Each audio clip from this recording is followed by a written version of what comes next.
called. They probably paid them a licensing fee for being able to scan the documents from the bill that was just passed in Congress, and send it PDF so it could be printed out on the other side in Hawaii.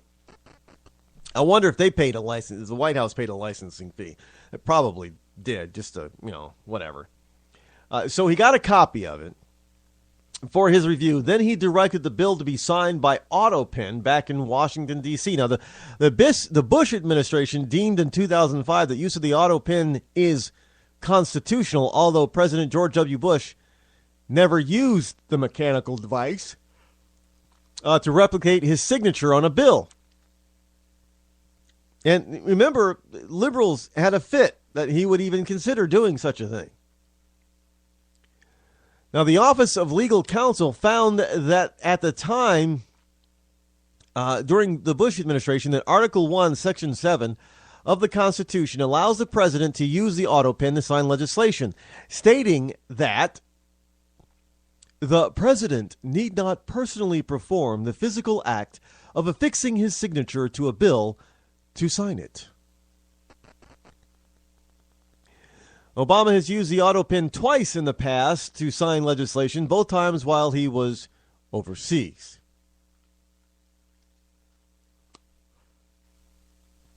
Now, use of the AutoPen has been controversial. Conservative groups alleged last summer that Obama used an AutoPen to sign condolence letters to the families of Navy SEALs killed in a Chinook helicopter crash in Afghanistan, a charge the White House disputed flatly as being false.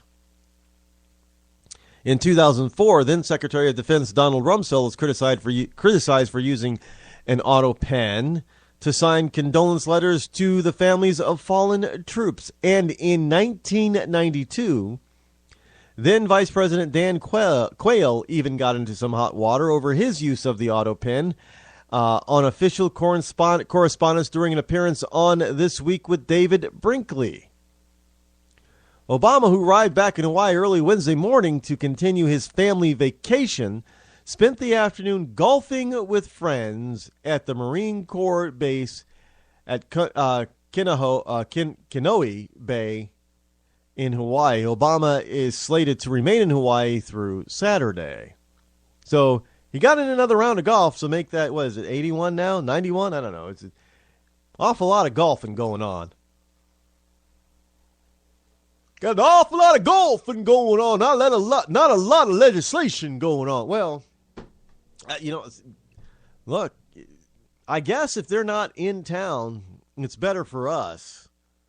Whenever they're not in town, the fewer laws get passed.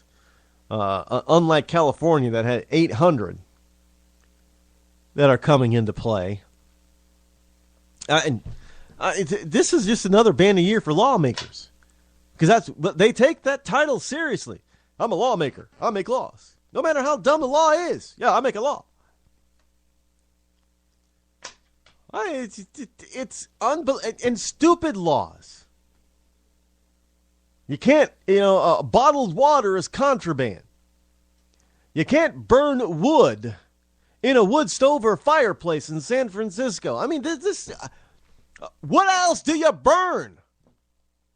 Oh, well, hey, you know what? All you folks in San Francisco, yeah, I've got it. If somebody want to make a business doing this, here's what you do.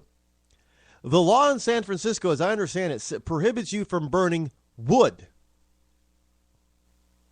Not paper. Well, does it say wood or wood products? I think it's just wood. So you probably can still use a pellet stove because that's not wood. That's a wood byproduct.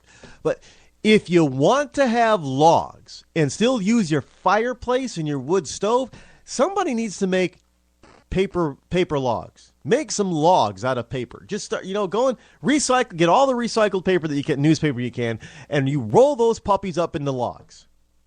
Now, there's a couple of different processes. You can either wet them down and roll them up and let them thoroughly dry, or you can turn them into pulp. You soak them until they're reduced back into pulp, and then you press them into logs.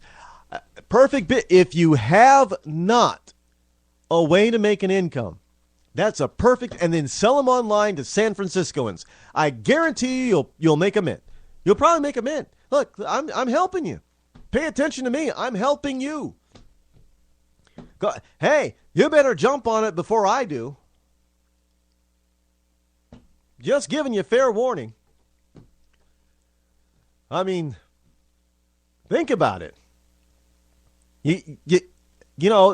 Government puts a roadblock up, and it takes an entrepreneur to get around the roadblock legally. Nothing wrong with that.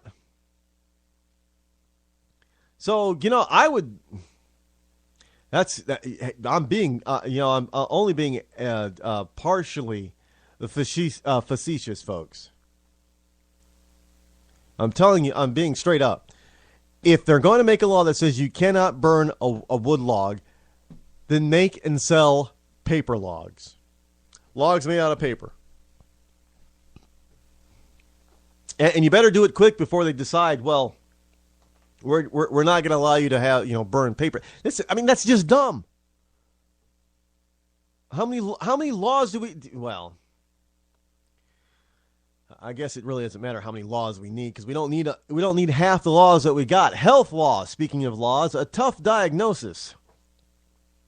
With much of the U.S. overhaul to take effect in a year, companies weigh employee benefit options. Oh, yes, all you folks who think you're going to get free health care.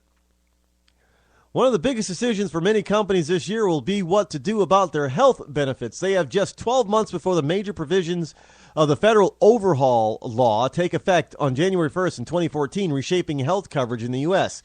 Employers with at least 50 workers will owe penalties if they don't cover full-time employees. Most Americans will face a parallel individual mandate to obtain insurance.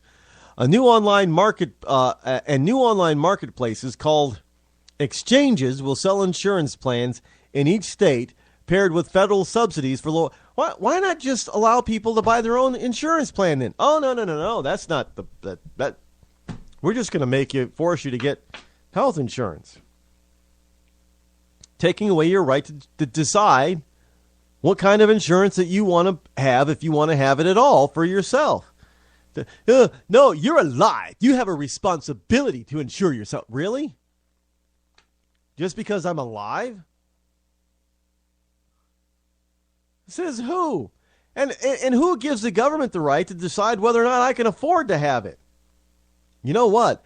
You're going to see a downturn in the economy again.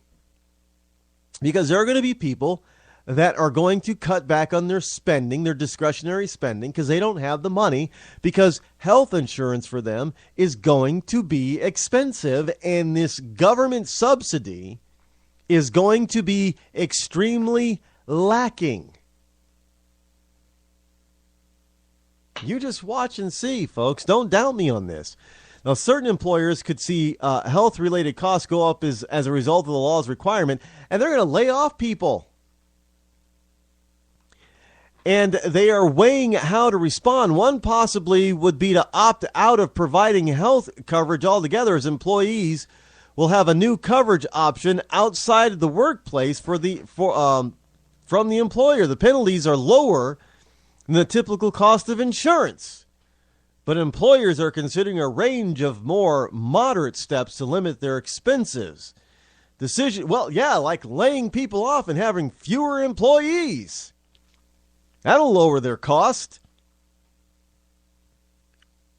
We already know that as many as 50% of the Fortune 400 companies have already said, well, yeah, when the time comes and it makes sense, we're dropping coverage.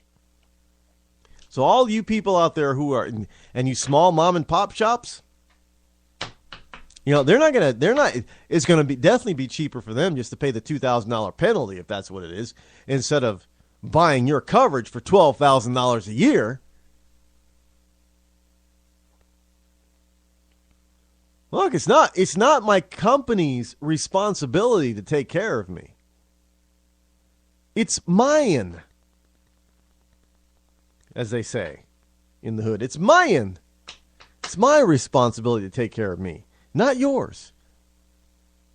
I don't want you taking care of me because you can't take care of me as well as I can take care of myself. Oh, but wait. I bet there's somebody in our federal government somewhere who's preparing a document to present it in a court of law that says, I do not invariably have a right to take care of myself. Don't doubt me.